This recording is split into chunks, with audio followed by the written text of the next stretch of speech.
Josh, is that you? Yeah, hang on one sec.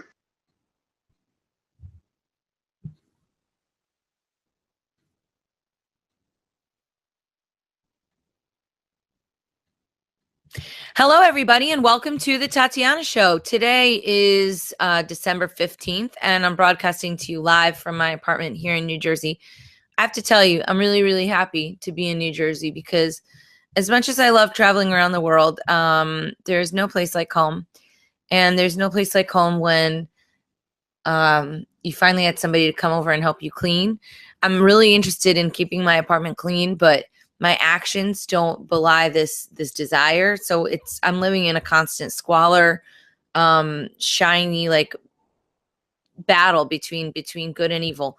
And finally Gladys came over and she helped me and she cleaned all these parts that I never even thought to clean. So I'm very happy. I'm happy to be home. The holidays are here. I think I'm going to do a party at the studio this year, which is in Times Square. If y'all are in New York and you want to come, give me a shout. I can see what I can work out. And it looks like we have Josh back on the show. It looks like he's muted right now. I'm not sure why, but he's dying to talk to us, and now he's unmuted himself. You are released upon everyone, Josh. How are you doing today? What's going on? How is the holiday season? Oh, it's great. It's great. It's the countdown to the CME, which is exciting because they're about to. What's CME? Well, the Chicago Mercantile Exchange. They are now. I thought it was like the Christmas Merry. Well, exchange. It's probably It's probably a Merry extravaganza to Jamie Dimon, who can now short the hell out of Bitcoin. But the good thing is we'll be able to see when they do that because it's all public information. And well, was that ever proven? Remember when he like talked smack on Bitcoin, then it went down, and then there were all these pictures of people saying that Chase bought a bunch of Bitcoin right after. Was that ever confirmed as a real thing, or is that just a fake thing? I never saw any confirmations, but now that the CMEs are going to be opening futures contracts, it's definitely going to be all in the open because they have. Can you explain to me what a futures contract is? Well, what does this mean? What is this? Because I haven't been following this story. I know everybody's excited and stuff, and it's supposed to be a big deal, but I don't really understand what it is. And I bet you I'm not the only one. So what does this mean? So a futures contract was originally a type of way that a farmer, let's say a farmer didn't have the money to cover the seeds. It was almost like the first sort of crowdfunding way. Like a little bit like food coin. Right, a little bit, right? So people, the farmer didn't have the seeds for the crop, so he would sell the seeds at the price now for the crop, but for in the future. So then people would buy the crop at the price that it is now, but pay him now. So and that price was locked in, and then he would get that money, or she, and then would make a profit. So it all turns out great. But it also allows farmers to short the market, meaning bet on the way down, because it's become a lot more. It's not just a way of crowdfunding the future of your crop now. Now there's a whole lot of tricky ways of hedging anything. So let's say you've got a whole heap of Bitcoin, and what you can do is, instead of selling those Bitcoin, you can borrow Bitcoin of someone else, sell them, and and that means that if Bitcoin goes up or down, if it goes down, you'll win on the short side, on the CME side, and if it goes up, you'll win on the Bitcoin side. So you're stabilizing your holdings. I already hate this. This sounds very complicated. It sounds like a lot of weird gaming. I don't know. Well, it is. It's very complicated. I actually think there is a lot of. Sounds like gambling. Don't you think so? Well, all trading is kind of gambling, but what I see, is that the guy, people coming into Chase to managers and say, hey, guess what? I bought Bitcoin to the all-time highs. That person isn't going to get any sort of promotions anytime soon. So how do you get them to buy Bitcoin, actual Bitcoin, at lower prices? Well, I would say if they put in mega shorts around the world, plus dump a few real Bitcoins on the market, they could cause a cascading crash. And then, the might of these people. And we can't forget that banks and governments do not fundamentally like Bitcoin or crypto. I feel like this is the longest explanation for this ever. Well, what is the mercantile exchange? People are just trading Bitcoins around. That's what they're doing. They're trading them. And then if it goes up, they make more money. Like, is that, the future cost of Bitcoin? Not even, yeah, they are, but they're not even trading actual Bitcoin. They're just trading paper contracts. So it all is cash settled, which means no Bitcoins ever have to be bought. They just put down deposits to cover any losses, but there never has to be actual Bitcoin. It's all betting on the price. So why is this good or bad? What is this doing for us? Well, we'll find out if it's good or bad, but I have a feeling that there can be, it leaves Bitcoin open to a lot of manipulation. Not that, Bitcoin has been void of manipulation, but it opens it up to institutional manipulation, which is on a far grander scale. So we'll see, maybe they'll manipulate it up. I'm not really sure what I think about this. I think we should move on. I guess, if people have opinions on this, they can kind of weigh in and give us things. Hey, I think we should talk to our audience about something. I think we should do more relationship questions on the show. What do you think of that? Do you think that we're talking to? I think that crypto is very nice and stuff, but I think that like romance conversations are more interesting. So I'm not sure. I want to maybe change things up. So if people have any opinion about that, or if they want to hear me sound like an idiot talking about the Chicago Mercantile Exchange and how little I understand what's happening there, they have their choice. Well, no, but what I love our first guest for today. What? No, go ahead. Do you have an opinion about this? Because I just agreed something and then I didn't ask you. Sorry, I love that you don't know anything about that, because a lot of our audience members don't know anything. So you'll be asking similar questions than our audience members, and that's wonderful. Yeah, well, anyway, what do you think? Should we do more relationship shows? Like maybe people can write in. I don't know if it would be like the blind leading the blind, but maybe if people have advice questions, we got to think about it. But our next guest, or our first guest for today, we've got two guests. We've got Shawn Owen coming on from SALT. I met Caleb down at La BitConf, and we were talking about SALT, and I was thinking I want to take out a SALT loan. So we'll talk about that, but not yet. Because first, ladies first, we have Kari DePhillips, who's a really good friend of mine and a partner of Crypto Media Hub. She's the owner of The Content Factory, which is a digital PR agency that represents several national brands. And she has a podcast called Workationing that she does with a mutual friend of ours, colleague as well, Kelly. And it's called Workationing. And it's exactly what it sounds like. They're working, they're hustling because they're hardworking ladies, but they're also vacationing because they're doing it in many, many different places. And I think today she's broadcasting to us from Amsterdam, where I'm going to be visiting her very soon, maybe looking into some business opportunities there. Kari, I think that you're on mute, but I'd love it if you could say hi to us and welcome to the show. I think this is the first time you're on with us. Welcome. Am I unmuted now? You are unmuted and fabulous. Okay. This is the first step to show success, is unmuting your microphone, I think. I think that's the... You live in my I think you should totally do some relationship stuff. Tatiana, I think that the people can learn a lot. Okay, wait, so could we do that right now? Okay, what are your tips and tricks? No, I'm dead serious. We're just jumping right in here. We can talk about crypto and PR. Okay. But top 5 dating tips for a first date. Go. And Josh, you also can weigh in. So we want a female perspective and male perspective. We're just testing this out here. What do you think? I think don't talk. Top 5 dating tips. Yeah. Oh God, don't what? Don't talk too much. No. Text the next day if you're interested. Oh, that's one, right? No games, straight in. I think a thank you is appropriate. Don't give it up on the first night. I don't think that the lady should be giving it up on the first night. Call me old fashioned. No dick pics. I think that's a good outlook. I don't understand. My boyfriend just came over and said maybe have him give it up in the morning the next day though.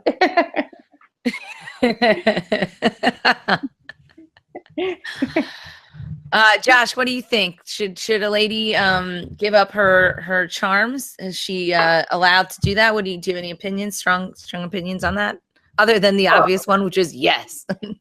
Look, if they want to have a great time, a fun night, for sure, but if you want to set a proper relationship, I think it's good to, just see how each other's dynamics work for a few days at least. I've heard that that's how men relate, and that's how they decide if they're compatible with a woman. That's their way of showing love. It could be, yeah. Could no? be. Well, it depends on the people. It all depends. It's a relationship show. Obviously, it depends on the people. We're just trying to have generalizations. All right. Well, I would say definitely don't talk about crypto on your first date. Do not talk about. What about libertarianism? I can confirm libertarianism is also not a hot topic. It does not tend to go over very well. I feel like those are. Leave politics. Those are my go-tos. Leave politics. What else is there? Anything else? No, anything else? You can talk about your. Anymore. You can literally talk about anything else. The most recent time you've had crabs, but don't talk about politics, and certainly not your libertarian politics. What if? God, you guys are ruining every day I've ever had and everyone I ever plan on having. Okay, fine. So, Kari, tell us a little bit about Workationing. How long have you been working on your podcast, and what was sort of the inspiration? Were you doing something before that? Tell me about that stuff right now.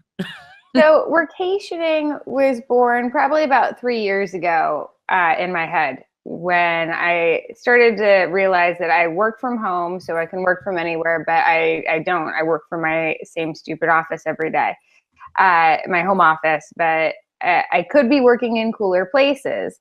And so I got to thinking about that, and I did a couple of test runs to see if I could really manage my business from the road.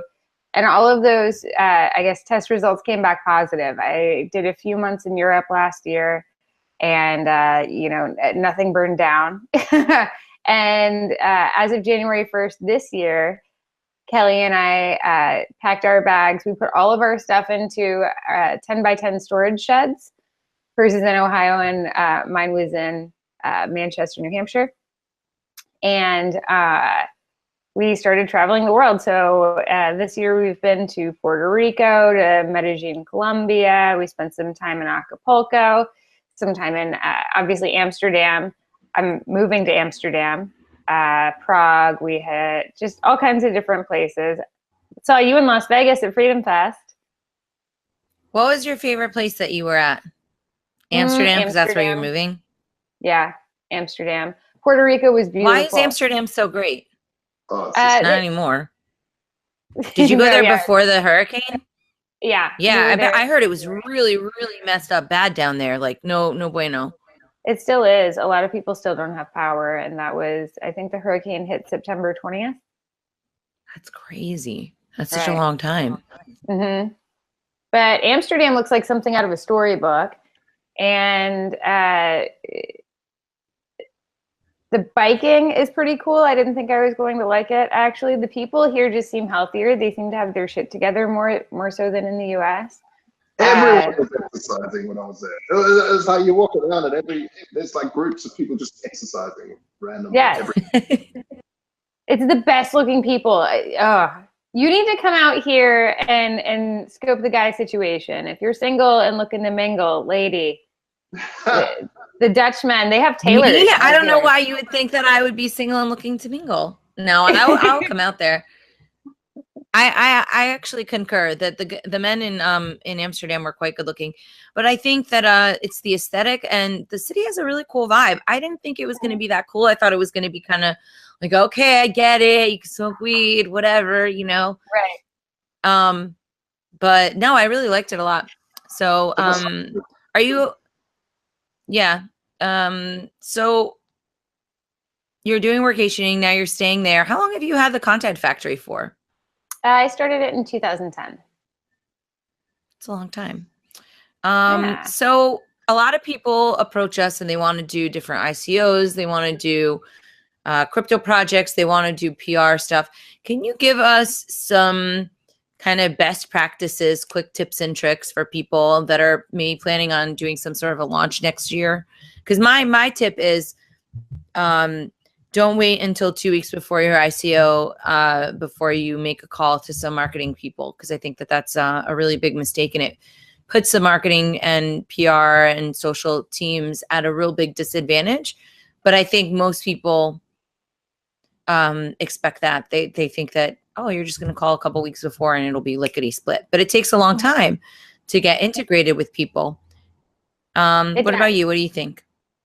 Absolutely. I think that the sooner you can start thinking about your PR strategy and your internal assets. So who on the team has what kind of skill set and what level of expertise, and how can they be pitched to the media? How can your story be pitched to the media? How can your project be pitched to the media in a way that's going to make it stand out? I think that there's been a lot of negative press about ICOs and how ICOs are scammy. And certainly I've seen some that look to be pretty damn scammy. And so differentiating yourselves from the less legitimate ICO counterparts and really identifying what value you deliver to the end user and also to, I guess, your token holders too. So start thinking about all of that in advance, and know that it's going to take months to fully build out a strategy and A/B test pitches and angles enough to identify what works or not. A lot of background that needs to be done on the front end before any of the pitches even go out in the first place. So creating and building up your marketing collateral and your brand story is really important, and it's essential that you do so early on. And you should be reaching out to a PR agency, or at least building out your internal resources and really prioritizing PR outreach and social media outreach and social media and PR and essentially digital marketing strategy across the board in-house if you're not going to do it externally. And if you are working with another agency, I would expect a minimum of like a month from the time that you reach out to them to the time that you really start working with them and seeing pitches go out. It takes weeks sometimes to go through contract negotiations. And a lot of people who haven't worked with agencies in the past don't understand that it's not call me and I start the next day kind of thing. There's a lot of background and due diligence that needs to be done on both sides in order to create and then execute successfully any kind of digital marketing campaign. Yeah, very wise word. There's so many dodgy startups now that are doing ICOs. Well, not dodgy startups, but dodgy ICOs, badly structured. And I think one of the biggest parts is getting exactly what you said, getting the notion and understanding the technology that you're building out through someone that can actually explain it properly, and not just some really techie freak who can't communicate properly. Right, and communication is essential, and you're definitely going to want to have good writers on your team. If you don't have that on the C-level, then hire it in, because somebody's going to have to be conveying your highly technical message to potentially less technically savvy investors. So factoring that in and boiling your language down into something that's easy to read, but then also adequately describes your project and what you're doing and how you're different is really important. So I would say that making sure that your website copy is speaking to your audience in the way that you want it to is also really important. How much budget do you think ICO needs for marketing in terms of percentage-wise? How much do you think you should put away for an agency to deal with communication? Well, I can jump in here. Yeah, go ahead. Well, generally, the rule of thumb that I've been told is 10% of what you want to raise. So that's a lot of money, obviously, but so if you want to raise $1 million, you should have $100,000 set aside for marketing. That would be spread between advertising, PR, and all the other goodies that go into it. What do you think, Kari? I think that sounds about right. I think that it's different depending on. I'll just say that some things are easier to make go, as we say at my company, and make it go means, get good media coverage out of it, or achieve the overall objectives, exceed expectations. And some companies just have an easier time of that than others based on, what they're offering, who their team is, and, what their website and white paper and everything looks like. So it can be more expensive for some companies than others, but I will say that if your PR agency has been pitching you for like a couple of months and you haven't really seen any kind of progress, then you need to talk to them about their messaging and potentially maybe find a better connected agency in your space. Because if you are in like 6 to 8 weeks, you should be able to send out a variety of different pitches to your contacts. And if wave and the second wave and the fifth wave doesn't work, then I would recommend that either your product isn't pitchable, isn't media ready, as they say, or maybe your agency doesn't have the contacts that you think that they might have. And so if you don't see progress, and I would say like the 3-month mark, it's really important to talk to your agency and figure out what their angles are and maybe revise and potentially find another agency. Do you agree with that, Tatiana?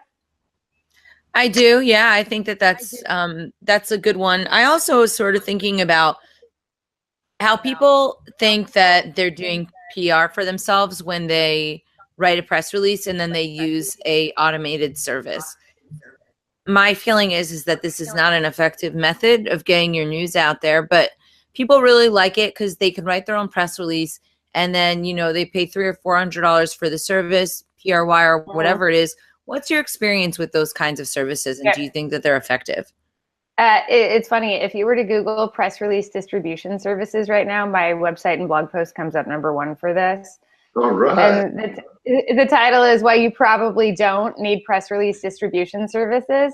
And in this article, or in this blog post, I argue that most businesses do not need a press release distribution service. But what that's going to get you, out of 140, let's say, pickups, and paste of your article on some like obscure back page of a bunch of different websites that nobody's ever going to see. Those. Do you think there's reports for that? The SEO value of that is 0, right? And it has been for a while. Okay. So if you're trying to get SEO value out of press release distribution, you're not going to get anywhere hoeing like that, is the meme says. Wow, that's bold. It's quite the statement, right? It's true. It's true. So what I would recommend is, and you still want to cover your bases with that. That's going to definitely get you in Google search results, right? So I would recommend, if you're going to go with one, don't go through PR Web, because that's going to cost you in the neighborhood of like $300 or $400. If you go through PR Underground, it's going to get you on Google News when you search yourself. And it generates pretty much the same results. The reporting is a little less pretty, but you're going to be saving some money on that. But as a whole, I find it to be a highly ineffective way of generating earned media coverage for brands. The majority of our results is in individually emailing the journalists directly. And that is something that people can do in-house. They can certainly identify journalists that cover their industry. They can follow them on Twitter with the company accounts and with the CEO personal accounts, and they can kind of start getting on their radar that way. There are ways that you can find people's emails online, build out your media list that way, and then independently reach out. That is something that you can do. But if you go with the PR agency ideally will have worked with Bitcoin or cryptocurrency clients in the past and have a large network of journalists that they've already worked with and have on a regular basis. So for example, at my agency, we have reporters that we've worked with regularly at the New York Times, at CNN, and at Bloomberg, and a variety of others as well. But because we've had, a significant number of crypto-based clients, we have quite a few journalists and relationships that we've built out. And again, individual companies can do this on their own through their internal marketing departments, or even just a savvy CEO can implement the same kind of tactics. It's something that you should be doing. And if somebody on an internal level isn't going to be focusing on it, I do think that it's absolutely worth outsourcing. Yeah, I think it's a lot of legwork, really. And those relationships, building that out over the course of a bunch of years, I think is a little bit different than trying to cold call people. And even if you kind of do the research in advance. Right. That's absolutely true. Yeah. I have a question. So what's next on the, oh, go ahead, Josh. Do ICOs offer their tokens a lot of the time? Is it like annoying? We'll give you X amount of tokens if you do this. Is that something that's happening, or is that changing? Are people getting used to that thing? Is that a legitimate way of funding? It's something that's happening, but there are legal implications with that when it comes to selling. So that's something that I always run by my attorney, who in most cases says it's a hard no-go. On that front, the deal needs to be organized in a very particular way. I usually don't. I'd rather have the cash in most cases. It makes the accounting a lot easier. My attorney likes it a lot more. There are exceptions to that rule, but I do it on a case-by-case basis. Yeah, see, this is where I think VCs still fit into the picture. A lot of people say, ICOs means VCs are dead, but I think VCs are still going to be used for the pre-ICO to get ready for it, because to stand out from the hundreds of thousands of ICOs happening, or I think you need the money for the marketing, you need the money for the lead, you need the money for the structure before, and to have at least an MVP as we start to move forward and more mature in that market. People want to see a minimal viable product and not just white paper. Right. Absolutely. Yeah. Yes, and that white paper needs to be super solid.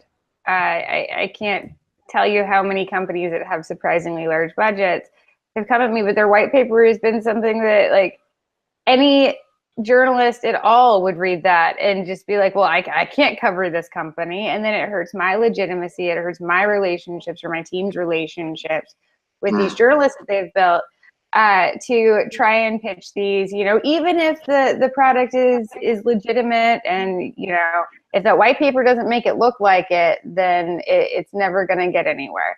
So I would recommend that all of your marketing collateral, and I would include the white paper in that, is error-free. It is comprehensive. It uses language that isn't, just chock full of buzzwords. I think that's a mistake that a lot of ICOs make. And yeah, differentiating yourself means actually having an interesting and usable product. And I think that a lot of people, or a lot of ICOs that I've seen, don't really pass that test. That's a harsh truth, but market forces, right? I think we're going to see the best companies come to the top, and certainly not all ICOs are scams. No, absolutely not. Yeah. Okay, well, Kari, if people wanted to connect with you, we're going to bring up our next guest, but I know that they can, what is it? Is it workationing.com, or where can they listen to your podcast and your website and all that stuff? How can they connect with you? My website is contentfact.com, contentfac.com.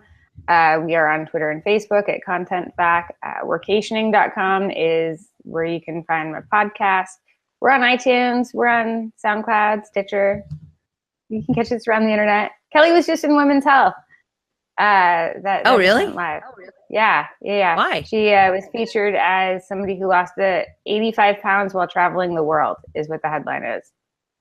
It's pretty impressive. I know how unhealthy food can be on the road. It is not my friend. So difficult. It's such a challenge sometimes. And out here, they've got the fries with mayo, and a disaster. That sounds very dangerous. I look forward to participating and living on the edge with you when I come visit. Okay. Well, thank you for having me on the show, and I'll see you soon. Thanks very much, Kari. See you soon. Great. Bye. Cool. So, hi, thanks. So we're about to bring on our next guest. I just want to give a quick shout out to the Bitcoin CPA, Kirk Phillips, who's been helping me dig through my torture And our friends over at Crypto Compare, I've been using their site, comparing cryptos as I like to do. Now I've been diversifying. Huh? I got a wonderful Christmas card from Crypto Compare. I did as well, actually, now that you mention it. So I'm really excited for our next guest because I've been hearing about salt, and I met with one of the co-founders at La BitConf in Colombia, where I was there for just 2 days because of, some travel issues. But I was explained a little bit more about how this works because I've been thinking maybe I want to buy something, but I don't want to lose all my crypto. Let's say I wanted to buy some property. I'm kicking around the idea of buying an apartment in Poland at some point. Now I would rather get it financed, right? I'm not going to use my cryptos. But then I started thinking maybe I could skip all the hassle and get something from Salt. So I'm excited to talk with Shawn. He is one of the co-founders.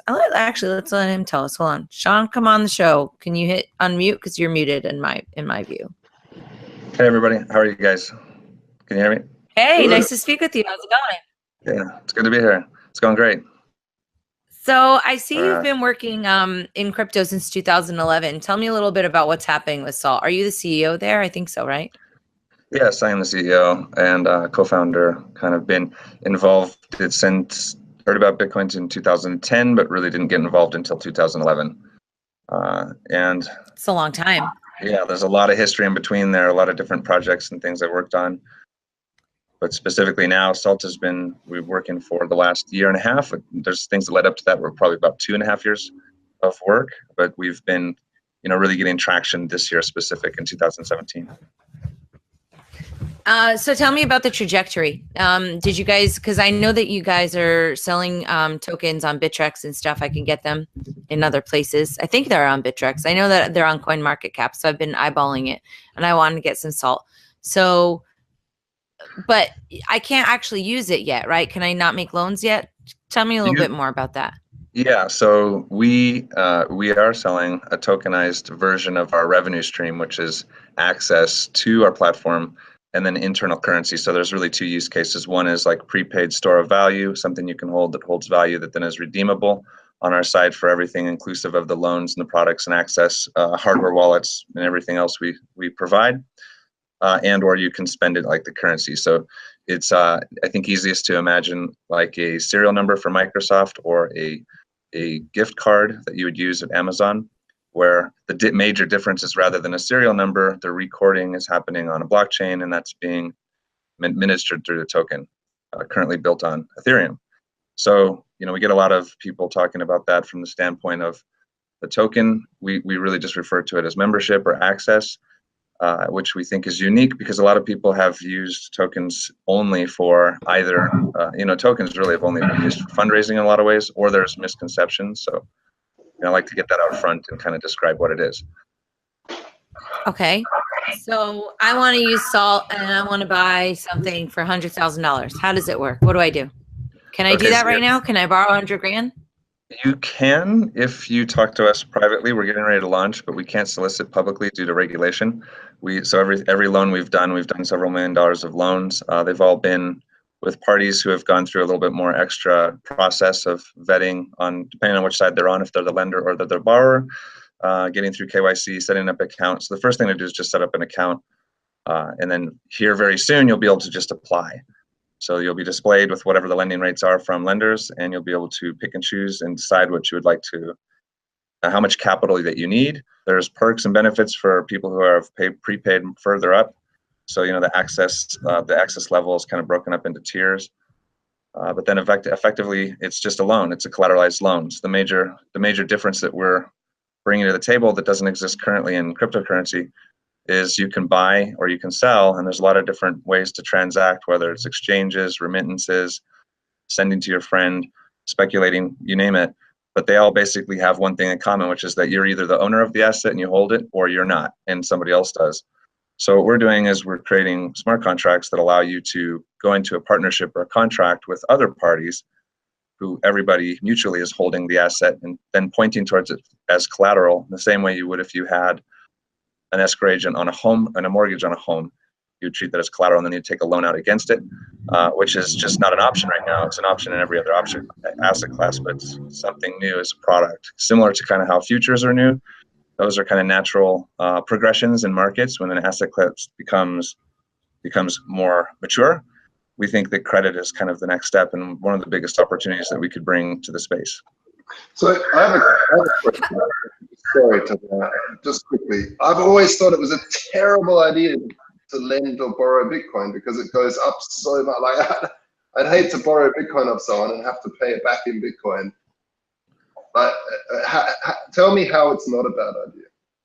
So I agree with you that borrowing Bitcoin or lending Bitcoin is a bad idea, unless you protect it with an asset. So an easier scenario would be, imagine that you have Bitcoin and you don't want to borrow it and you don't want to lend it, but you need cash, you need euros, you need whatever, pesos, dollars. So Tatiana wants to buy a house. She doesn't want to sell her cryptocurrency. We can put that into a contract, prove that it's legitimately can't be sold under conditions. And then a lender can say, okay, well, I feel good about that, so I'll send her the dollar bills that she needs to her bank account to go make the purchase. So it's different than if you were just borrowing and or lending something so volatile as Bitcoin. I think that's a terrible idea, and there's been other attempts at that, and they haven't worked out so well. It's the collateral nature of it that protects it that I think is key. I'm still confused as to how much it's going to end up costing me in terms of that. Like, I want a real experience. I know that you guys are explaining it, and maybe I'm stupid, but let's say I have $100,000 worth of Bitcoin. I'll put it into my thing. I take out, how much am I allowed to take out of that? I think Caleb was telling me like 60 grand or something, because there's a certain spread that you can do. How much of that do I have to pay you guys back? Like, I still don't understand, but I want to understand, because it sounds like it would be a great way to not have to spend my crypto and still buy things, which would be great.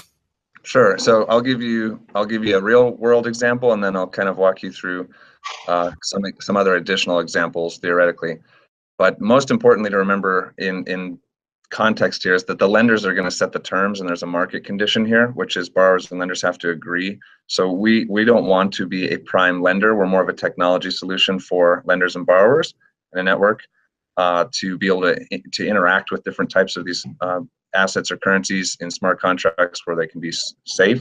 We do lending out of default, but that's to facilitate backup, and that's really for a structure, a legal structure for other entities or accredited investors to interact with. So keeping that in mind, it's all the cost is all going to be what you decide to choose, and the competition of that then becomes what lenders will compete down for. So for example, some people that are very unfamiliar with what blockchain or Bitcoin is, they're going to say, well, that seems really risky. I'll do it, but I'm going to need 15% interest or 20% interest. And somebody else is going to come along and say, yeah, I get this. That doesn't make it. I can do that. Just lower the LTV and I'll give you 10%. Right. And so over time, we think that that's going to become much more competitive and efficient, as markets usually do. It's very inefficient right now.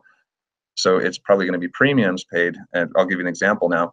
I took out a loan in February as a test case. It was one of the first ones to kind of prove this. And this is a product that I've wanted forever, right? Because I just hate selling my Bitcoin. And every year from 2011 to now, I've had to sell my Bitcoin from time to time, or Ethereum or whatever else. And that's always really been frustrating, because I feel like the day I sell it, the very next day it skyrockets. It's just bad luck or something.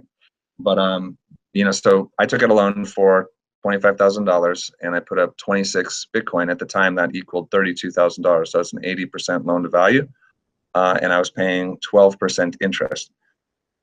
So that Bitcoin obviously now is worth a lot more than $25,000, and I only owe $7,000. So they get naturally less risky over time as you pay down principal and interest. But you will pay a premium on the interest. You have to then do the math and decide, am I more interested in the loss of the asset, if I'm going short, or if I'm long and I want to stay in my position, am I better off paying the interest to stay in this property? Does that kind of help? Somewhat. I think it's going to be a challenge helping regular people understand it. I don't know, but I also don't have any experience borrowing and lending. And in general, I find finance to be mystifying. I oftentimes wonder what I do with crypto, but I think it's neat that that you can empower somebody to actually get something that they want without spending their money, right? Have you ever bought a car or? Yeah. or any stocks or any kind of property? No, So, but I bought a car once.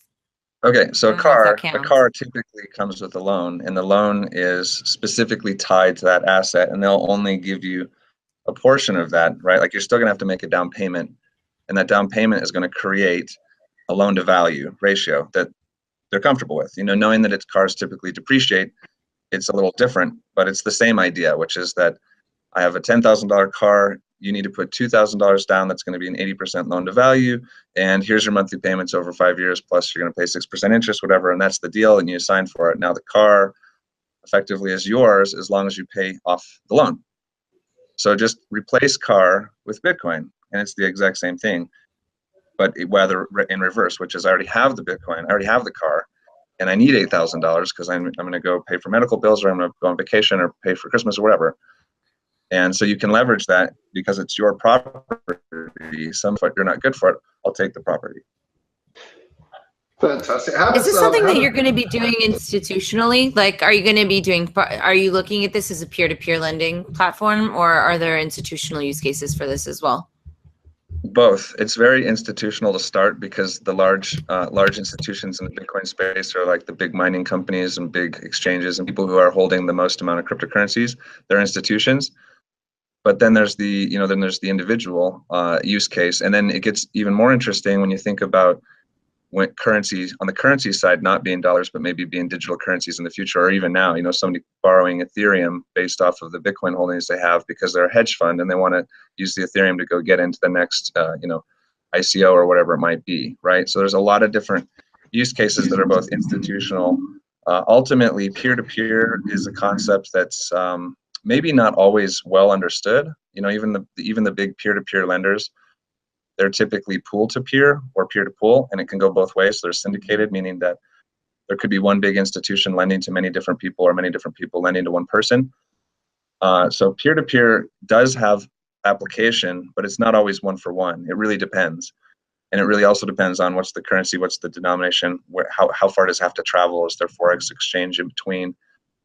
There's a lot of different components, but in the long run, I do think that we will see protocol level kind of additions to blockchain technology that are going to allow for people to interact in ways they never have before, specifically with more advanced products, rather than just buy and hold or sell. Having different options and different types of contracts is really interesting. Did you have a finance background before this? How did you come upon this, other than suffering? Selling off your cryptos over the years, and I totally relate to that. I think it's like my favorite thing. I relate to that so well because it's so rough. I don't have a finance background in a traditional sense. I got really wiped out almost in 2008, and I was all in on real estate and bonds, or rather mutual funds. And that was so frightening that I ended up kind of going the opposite way and started studying economics and studying finance, and specifically got involved with gold and silver and hard money, and like something that's not tied to the regulatory systems that exist, or custodian systems that exist. And that was when I kind of heard about Bitcoin and got fascinated with that. So I've been kind of a student of as much economics, as much history, as much finance as possible since then. But I would say, quite frankly, even though I thought I was educated before that period, I didn't really know much about how money worked at all. So I don't come from a finance background other than business investing, and I've always been a business operator and business manager or owner, and interested in financial investments. So the first time I heard about you guys was through Eric Voorhees and Shapeshift. Yep. Where do they fit into the picture of Soul? So Eric is actually, I would credit him predominantly as much as possible for the idea itself. We were four people. Caleb, myself, Blake, and Eric had been at a breakfast meeting. It was a meeting. We'd been looking at different cryptocurrency, blockchain. Back then it was just Bitcoin. So we were just looking at Bitcoin businesses and ideas for many, many years. I'd met everybody kind of under the pretense of, hey, I'm looking to do business around Bitcoin. I need to find a really good idea. And we'd beat up a bunch of different ideas. And there was a specific conversation in 2015 where we were having coffee. And, Eric said, it'd be really cool as if I had Bitcoin and I could prove to somebody I had it and somebody would give me some cash. And we just started talking about that. And that was the light bulb for me went off. I was like, that's the problem I always have. Because literally the week before, I'd gone to the bank and I had asked for a small loan. I only needed like $10,000. So they make you fill out a personal financial statement, and you put down everything you owned to the best of your ability to prove, you typically try to prove you have a net worth that somebody should do business with you. And I put down Bitcoin, and they kind of just negated that. And it almost like threw a red flag, like, well, we don't understand what that is, And so it made it even more difficult than it should have, even though it's one of these things that you could prove that could exist. And so that's really where the conversation started, which is all these institutions are having problems with understanding custody and understanding how to hold this property and how to do it securely. And, I'd been studying Bitcoin pretty profusely for a long time. Understanding multi-signature was kind of just becoming a new thing. And there was all these different features that were being discussed in the BIPs that were coming out of Bitcoin. The light bulbs were going off like, okay, this could be something that is needed. So it's an itch that I want to scratch, it's an itch that Eric wanted to scratch, and we were having a conversation about it. So that was really kind of the genesis of the idea. And that's probably why you heard about it from him. Yeah. Would you think banks, they're traditionally the institutions that profit from lending. They obviously are way behind the ball on this. I mean, this is so futuristic and cool. Do you think eventually they'll catch up and start taking on this sort of domain? Yeah, I do, through partners and people like us, because we're going to make it palatable, and rather than try to go reinvent this and hire a bunch of blockchain people to work at a bank, which I could imagine is probably pretty hard. I think that in the long run, they're going to have to adjust dramatically to this technology. You can see the implications coming, whether it's national currencies being on blockchains, or if it's some type of all-out kind of collaboration where everything merges, or if it's a war, who knows? But what you definitely know is the value of the technology and how it relates to replacing a lot of the functionality and institutions that currently exist. So I think it's going to be very much a must for them to interact with this in a way. And I don't think they'll do it until they have to, but I do think that currently, if you look at like the CME and you look at all the headlines and you look at just how much Bitcoin is exploding into kind of the normal conversation every day now, that it's becoming much more okay to consider that and talk about it. I mean, we have a lot of conversations with banks often on a weekly basis, and they're very interested. They're not turned off. They want to understand how it works, and they want to understand what the risk profiles are and how we would then kind of tee that up as a back office solution for them to be able to interact with it. I find it so hilarious that banks are so behind. That's what they do.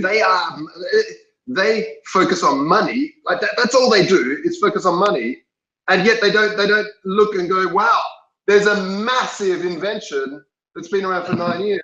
I might put some effort into learning about this. Like until now, I mean, it's taken this long. I don't know why they went into it when Satoshi first dropped his white paper. Why don't they have spies? Why would they be into it? This is ridiculous. Why would they want to have something that takes away their power? This is terrible for them. Right. They don't like this stuff. It's kind of like the natural bias. Everybody has a natural bias.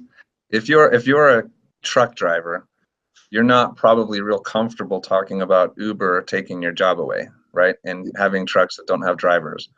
And if you're somebody who works in the field and you're not that comfortable with somebody buying a whole bunch of new tractors that replace your job. So I think that there's smacked out by a taxi driver the other day for saying that he should start learning how to program because self-driving cars are like around the corner, and he got really angry. Yeah, I mean, there's a whole out war on automated cars, right? Like people are really bent out of shape about it, and I think that's a defensive mechanism when people don't realize they could probably put their energy towards something better if their job was replaced. And that it always seems as a negative as like, okay, well, everybody else is still going to have a job, but I'm going to be replaced. So I think that it originally came out, Bitcoin, especially in the early days, was all about the libertarian views and the replacement of the bank, and nobody was in control. That was the pretense before it became all about the price, which is what it is right now. And if you think about that, if you were somebody who just heard about this tiny little market cap that was threatening you, you'd be like, whatever, piss off. Yeah. So I don't think it was taken seriously, and or there's a defense mechanism there because of that very nature of just how human nature works when something's threatening. However, eventually you start to realize if it just keeps growing, everybody keeps talking about, like, you have to kind of pay attention. Do you think that the libertarians are going to take over the world now?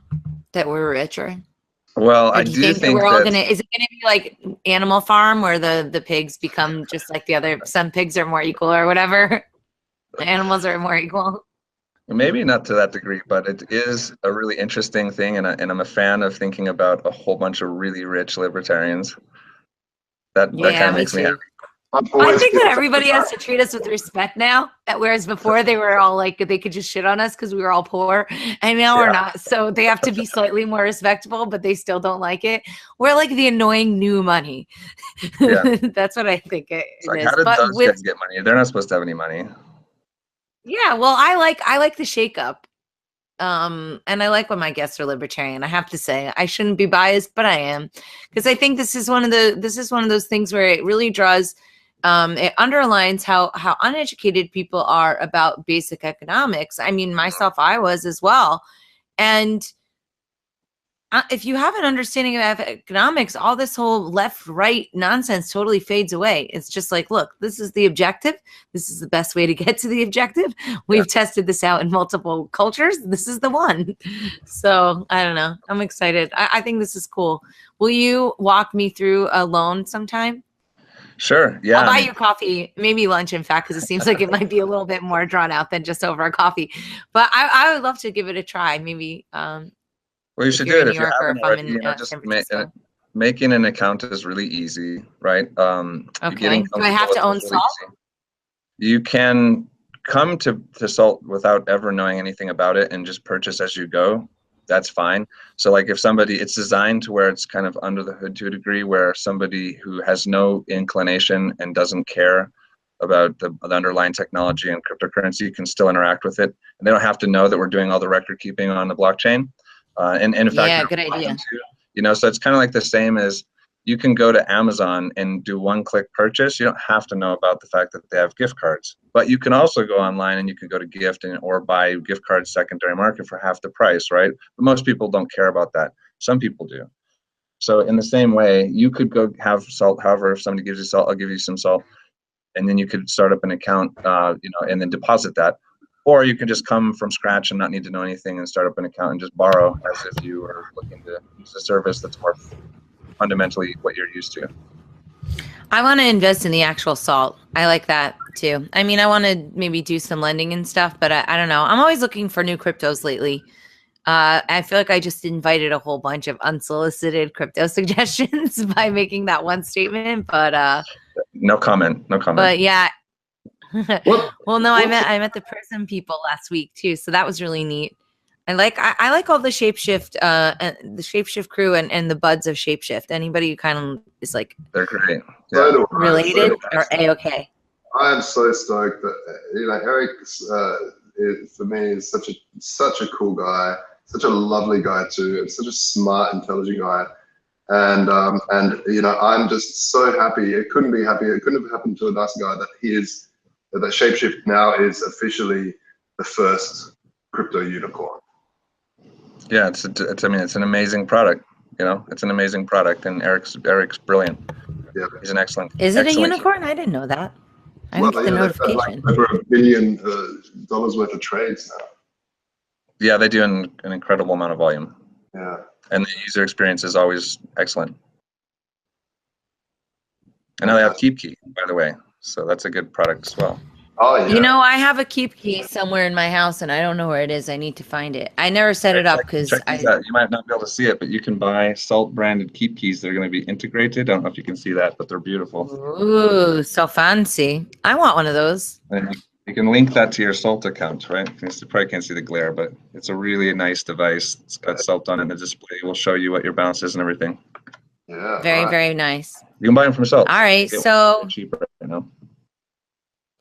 Really? Okay, good. Wait, where do we get them for cheap? saltlending.com/shop. There you go, guys. It makes a really nice Christmas present. Teach people how to loan themselves money. Thanks so much, Shawn, for coming on the show. I hope I get to meet you in person sometime. It was really neat hanging with Caleb, albeit briefly, in Colombia. But any final words? Where can people catch up with you guys? saltlending.com is the main website. Are you on your socials? Are you doing any kind of talks anytime soon?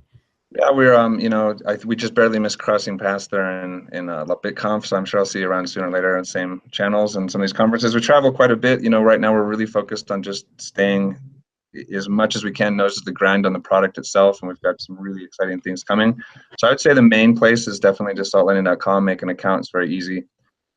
Otherwise, we do have social. We do a blog. We're keeping people up to speed on Telegram and Slack and a bunch of other places. So we're pretty easy to find. There's some bad news out there always. There's some channels that are not us. There's unofficial channels, etc. But the official ones are all pretty easy to find. So we'd love to chat with you. It's great talking to you. Very good. Very cool. Thanks so much. We had a good time, Josh. I don't know if we're going to do a show next week, but if not, people can catch up with me on TatianaMoroz.com or get their PR marketing stuff going at cryptomediahub.com.